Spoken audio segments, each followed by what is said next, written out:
ওং নমো ভগবতে বাসুদেবায় নমঃ। নমস্কার সুপ্রিয় দর্শক বন্ধুরা, সনাতন পরিবারে আপনাদের সকলকে জানাই স্বাগত। আশা করি আপনারা সকলেই ঈশ্বরের কৃপায় ভালো আছেন, সুস্থ আছেন। আজ আপনাদের সামনে একটি অত্যন্ত গুরুত্বপূর্ণ বিষয় নিয়ে আলোচনা করব, যা আপনাদের জানার অত্যন্ত প্রয়োজন। আর নতুন কিছু জানতে বা শিখতে চাইলে অবশ্যই আমাদের এই চ্যানেলটি সাবস্ক্রাইব করুন।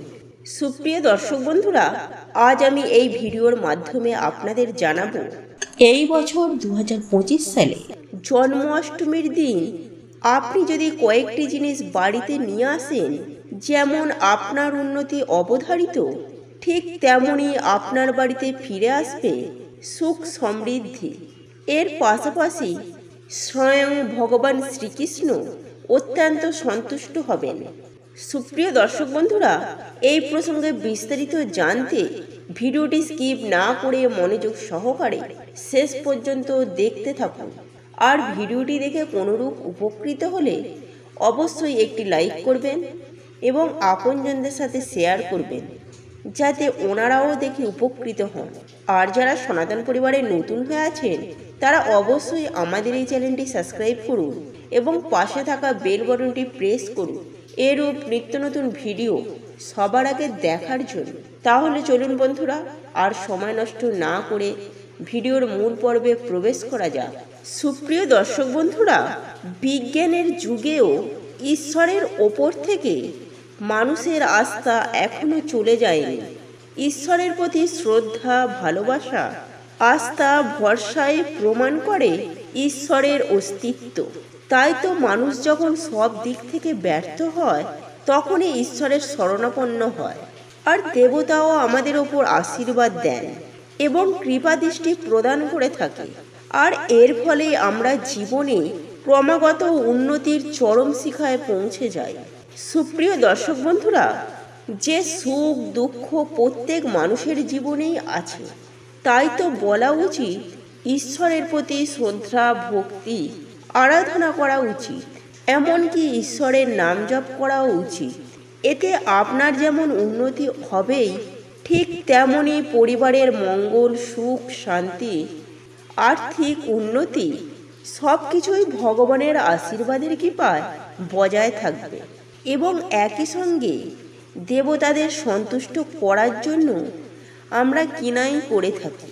ঠিক তেমনি আজ আমি জানাবো, এই বছর 2025 সালে জন্মাষ্টমীর উৎসবের দিন আপনি যদি এই কয়েকটি জিনিস বাড়িতে নিয়ে আসেন, তাহলে অতি অবশ্যই আপনি কিন্তু উপকৃত হবেন।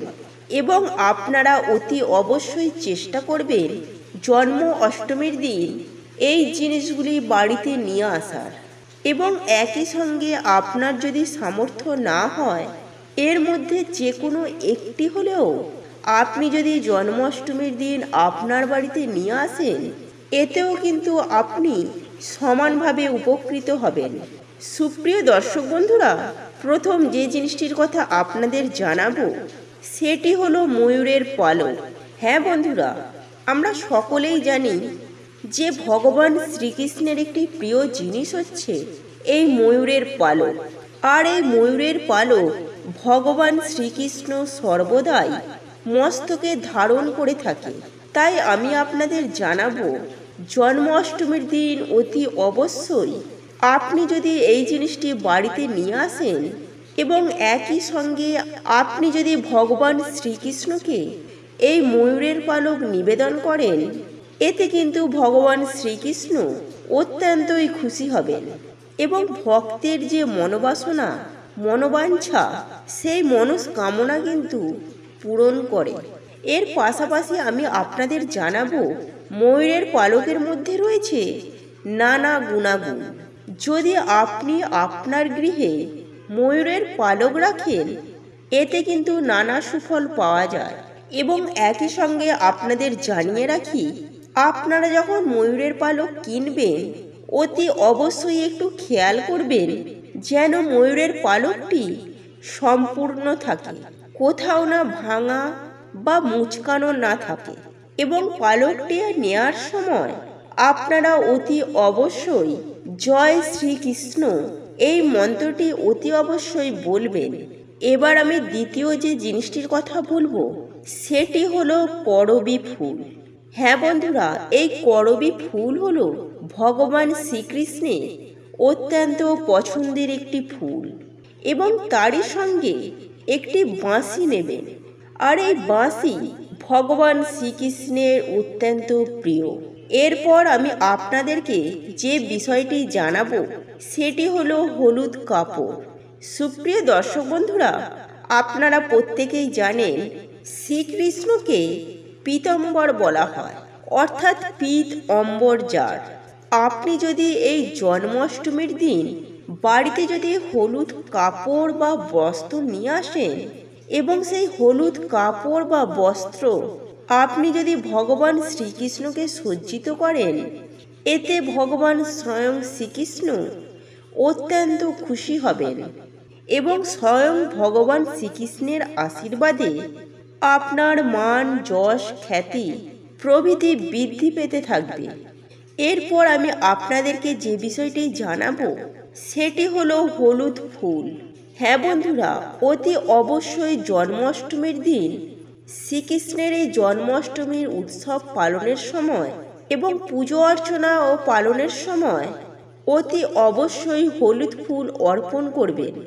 এতে দেখবেন ভগবান শ্রীকৃষ্ণ অত্যন্তই খুশি হবেন এবং আপনার যে মনস্কামনা বা মনের ইচ্ছা অর্থাৎ মনোবাসনা কিন্তু পূরণ হবে।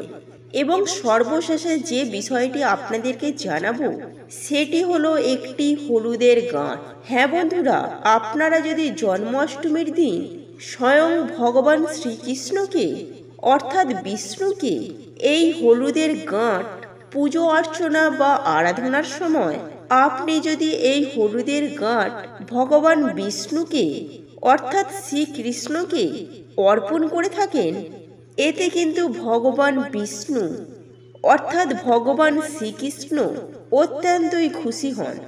এর পাশাপাশি মা লক্ষ্মীর কৃপাও কিন্তু আপনার ওপর বর্ষিত হবে।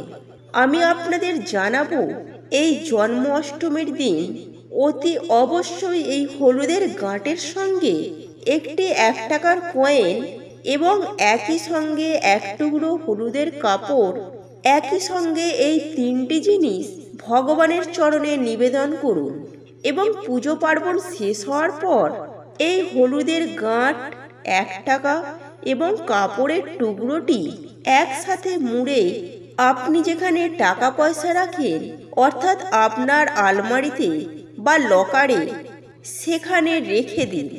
এতে দেখবেন অর্থকষ্ট যে কি আপনি মোটেও টেরও পাবেন না এবং আপনার জীবনে হবে চরম আর্থিক উন্নতি এবং বিভিন্ন উপায়ে আপনার কাছে আসবে অর্থ। এবং জন্মাষ্টমীর দিন আপনি যদি এই জিনিসগুলি বাড়িতে আনেন এবং এই কাজটি করতে পারলে তাহলে আপনি অতি অবশ্যই উপকৃত হবেন। এমনকি আমি আপনাদেরকে কথা দিচ্ছি, শাস্ত্র বলছে লক্ষ লক্ষ একাদশীর সমান এই জন্মাষ্টমীর দিন ব্রত পালন করলে বা ভগবানের সামান্য ভক্তি করে তার পুজো অর্চনা করলেও এর ফল পাওয়া যায়।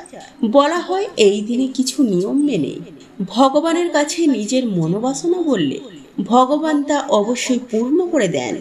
তাই এবছর বন্ধুরা 2025 সালে এই অষ্টমী তিথি শুরু হয়ে যাচ্ছে আগামী 15ই আগস্ট শুক্রবার দিন রাত্রি 12টা 4 মিনিট থেকে রাত 12টা 47 মিনিট পর্যন্ত। এই সময়ের মধ্যে গোপালের পুজো করলে সবচেয়ে শুভ ফল পাওয়া যায়। বন্ধুরা, এই নির্দিষ্ট 45 মিনিট সময়ের মধ্যে এই নিষিদ্ধ পূজা আপনাদেরকে সেরে নেওয়া প্রয়োজন। আর এই সময়কালকে ভগবান শ্রীকৃষ্ণের জন্ম বলে গণ্য করা হয়। আর এই পবিত্র নির্দিষ্ট সময়টিতে ভগবান শ্রীকৃষ্ণের বা গোপালের অভিষেক করানো হয়ে থাকে। ফলে বিশুদ্ধ পঞ্জিকা ও বৈষ্ণব মতে আগামী 16ই আগস্ট শনিবার জন্মাষ্টমীর পুজো, ব্রত, উপবাস সম্পূর্ণ করবেন। মানে শনিবার দিনই পালন হচ্ছে 2025 সালে ভগবানের জন্মাষ্টমী। তাই অবশ্যই বন্ধুরা আপনারা এই জন্মাষ্টমীর দিন সকালে ঘুম থেকে উঠে এক ঘটি জলে এই সামান্য জিনিসটি মিশিয়ে বাড়ির এখানে অবশ্যই ঢেলে দিন। এতে আপনাদের বাড়ির বাস্তুদোষ কাটবে, বাড়িতে ভগবানের কৃপায় গৃহে সুখ শান্তি অর্থ সৌভাগ্যে ভরা থাকবে। এছাড়াও এই দিনে যারা বন্ধুরা ফুল ও ফলটি পায় তারাই হয় ভগবানের কৃপায় ভাগ্যশালী। তাই জন্মাষ্টমীর দিন কিন্তু বন্ধুরা এই ফুল ও ফল আপনারা গৃহে এনে রাখবেন। এছাড়াও সাথে বন্ধুরা আমরা এটাও জানবো যে এই পবিত্র জন্মাষ্টমীর দিন কোন গাছ বাড়িতে লাগালে সারা বছর আমাদের বাড়িতে সৌভাগ্যে ভরা থাকে, এবং সকালে উঠে ভগবানের কোন মন্ত্র স্মরণ করলে দুর্ভাগ্য দরিদ্রতা অশান্তি ভগবান হরণ করে নেয়, এবং তুলসী তলায় জন্মাষ্টমীর দিন ভগবানের কোন প্রিয় মন্ত্র বললে ভগবান শ্রীকৃষ্ণ ও মা লক্ষ্মীর কৃপা আমাদের আয় উন্নতি বৃদ্ধি পায়। তাই অবশ্যই কিন্তু বন্ধুরা আপনারা ভিডিওটি পুরো দেখুন। বন্ধুরা আমাদের শাস্ত্র অনুসার 4টি মাসকে সর্বশ্রেষ্ঠ বলে মানা হয়েছে। 1 বৈশাখ মাস, 2 কার্তিক মাস, 3 মাঘ মাস এবং 4 ভাদ্র মাস। কারণ এই মাসে ভগবান পরমেশ্বর এই ধরা ধামে অবতীর্ণ হয়েছিলেন। এছাড়াও এই মাসে বন্ধুরা অনেক শুভ দিন রয়েছে। শাস্ত্রে বলছে এই মাসে আমাদেরকে যত বেশি করে হোক আমাদের পুণ্য অর্জন করা উচিত, ভগবানের নাম করা উচিত। কারণ এই মাসে বন্ধুরা সামান্য কিছু কার্যে আমাদের সারা বছর সুখ সৌভাগ্য ভরে ওঠে। কারণ শ্রাবণ মাস যেমন ভগবান শিবের মাস, ঠিক তেমনি ভাদ্র মাস কিন্তু ভগবান শ্রীকৃষ্ণের মাস। তাই ভাদ্র মাস চলাকালীন বন্ধুরা আপনারা এই 3টি গাছের মধ্যে যে কোনো 2টি গাছ তুলসী গাছের পাশে লাগিয়ে ফেলুন। এতে বন্ধুরা আপনাদের বাড়ির বাস্তু দোষ কাটবে এবং সারা বছর আপনাদের বাড়িতে অর্থ সুখ সৌভাগ্যে ভরা থাকবে।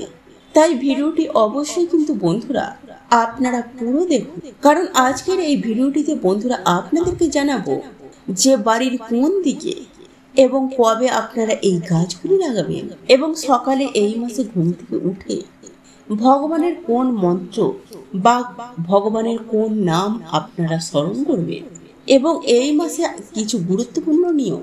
তাই যদি বন্ধুরা আপনারা ভগবান শ্রীকৃষ্ণের ভক্ত হয়ে থাকেন তাহলে ভিডিওটি বন্ধুরা আপনারা একটি লাইক করে কমেন্টে আপনারা বলুন জয় শ্রীকৃষ্ণ, রাধে রাধে। নাম্বার 1 বন্ধুরা এই পবিত্র ভাদ্র মাসে ভগবান শ্রীকৃষ্ণ ও রাধারানীর জন্ম মাস। তাই এই মাসে বন্ধুরা আমাদের বেশি করে হরিনাম করা উচিত।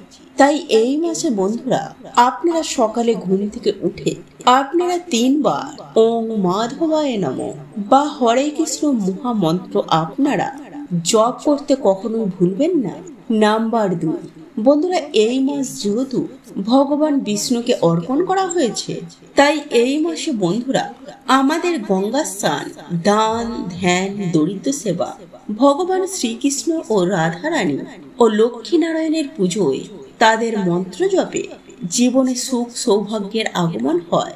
তাই বন্ধুরা এই পবিত্র জন্মাষ্টমীর দিন আপনারা ভগবানের কৃপা লাভ করার একটা বড় সুবর্ণ সুযোগ আসছে। তাই বন্ধুরা এই ভিডিওটিতে বলা এই সামান্য নিয়মগুলি আপনারা এই দিনে অবশ্যই মেনে চলুন। দেখবেন ভগবানের কৃপায় আপনাদের জীবনে কেমন সুখ সৌভাগ্যে ভরে গেছে। বন্ধুরা এই পবিত্র ভাদ্র মাসে অর্থাৎ জন্মাষ্টমীর মাসে বন্ধুরা এই মাসে সবথেকে গুরুত্বপূর্ণ কাজ হচ্ছে তুলসী গাছে জল অর্পণ করা। কারণ বন্ধুরা শাস্ত্রে বলছে যে এই মাসে তুলসী গাছে জল অর্পণ করলে যমরাজও তাকে ছুঁতে ভয় পায়, এমনকি অকাল মৃত্যুও কাটে। তাই দেবাদিদেব মহাদেব বলছে যে বাড়িতে তুলসী গাছ থাকে সেই বাড়িতে স্বয়ং মাধব বিরাজ করেন। তাই এই মাসে বন্ধুরা তুলসী গাছে জল অর্পণ করার সময় যে মন্ত্রটি বলবেন তা হলো নমো তুলসী কল্যাণী তুলসী নমো বিষ্ণু প্রিয়ে শুভে নমো মোক্ষ প্রদ দেবী নমো সম্পদ প্রদায়ীকে। বন্ধুরা এই মাসে এই তুলসী গাছে এই মন্ত্র বলে জল দিলে জীবন থেকে দুর্ভাগ্য কাটে, মা লক্ষ্মীর কৃপায় সংসারে আয় উন্নতি বৃদ্ধি পায়।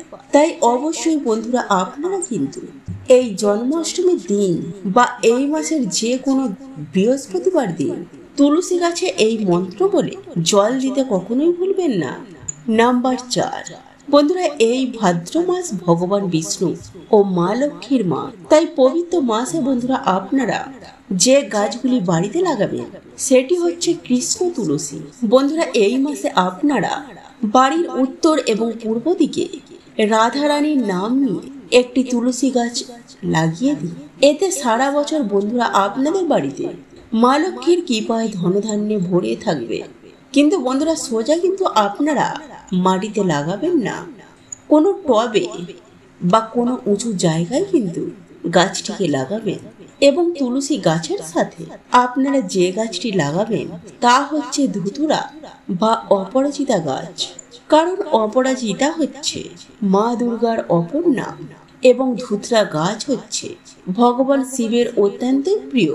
তাই এই তিনটি গাছ যদি বন্ধুরা একই জায়গায় থাকে তাহলে সেই বাড়িতে শিব শক্তি এবং লক্ষ্মী নারায়ণের বাস হয়।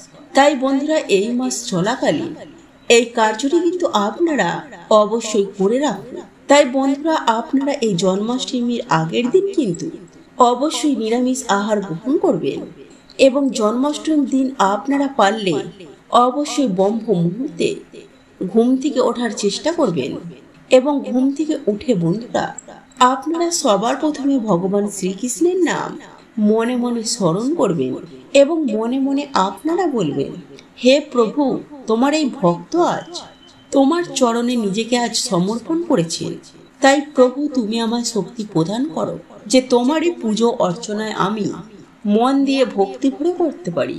এবং তারপরে বন্ধুরা সকাল সকাল স্নান করে আপনাদের ঠাকুর ঘর, আপনাদের ঘর সংসার পরিষ্কার পরিচ্ছন্ন করে আপনারা যেমন পারবেন তেমন করে সাজিয়ে তুলুন। কারণ ভগবান শুধু ভক্তের ভক্তি দেখে, যে আপনি কতটা ভক্তি নিয়ে ভগবানের ওপরে আস্থা রেখে এই কার্যগুলি করছেন। তাই এরপর বন্ধুরা আপনাদের সামর্থ্য অনুযায়ী আপনারা ভগবানকে ভোগ নিবেদন করুন, যেমন ক্ষীর, মালপোয়া, মোহন ভোগ, নারিকেল নাড়ু, মাখন, পায়েস, মিষ্টি, লুচি, সুজি, বাসন্তী পোলাও।